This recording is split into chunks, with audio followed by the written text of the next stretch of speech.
here is my program. This is the main class. This class right here is basically the formula for the half-life. This class right here, it was used to truncate the decimals, but I kind of realized that the end decimals are pretty important because some half-lives are really, really long. And so, as you can see, like in my example right here, hardly anything actually really decayed. So those decimals actually come into play. So that class essentially does nothing in this program, as I said here in the comments. Here is my tester class, and you're probably thinking, wow, this is really long. This class basically prints all this output down here, and also all this purple stuff. That's my list of half-life elements, like predetermined half-lives that I input into the program.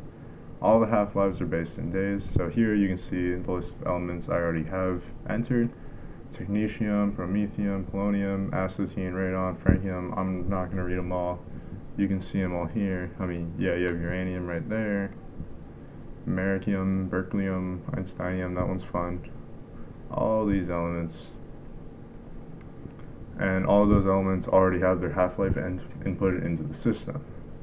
Now, if you enter an element that is not already in the system, then you get this message, and you have to enter the half-life in manually. Then you enter the amount of the element that you're starting with in grams. So like you start with 50 grams, then you enter the amount of time it'll decay for in days. So you can do, like, for an hour you can do 1/24 in days, whatever that is in decimals. Probably should have said like quarter of a day. You could do 0.25, 6 hours, or you could do 100 days, or you could do 1,000 days. I mean, it's not really up to you.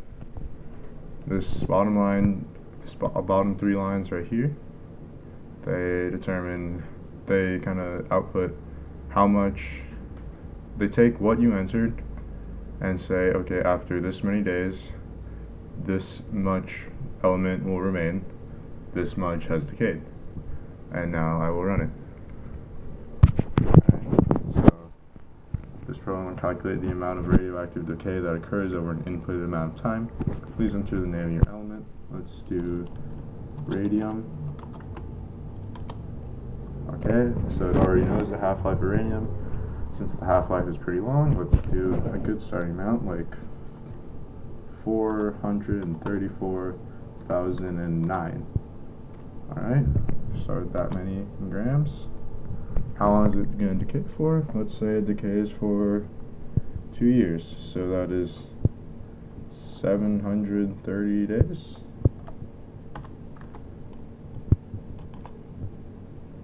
Alright, so it tells us after 730.0 days, that much stuff will remain, that much has decayed.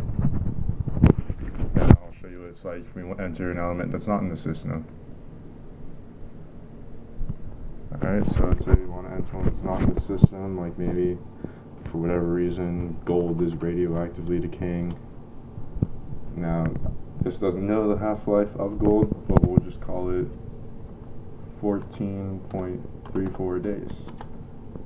And then the starting amount of gold, let's say we have 1 kilogram of gold, so 1,000 grams, so a lot of gold. And then how long will the gold decay for? Let's say we want to store our gold for a few years and try to make an investment.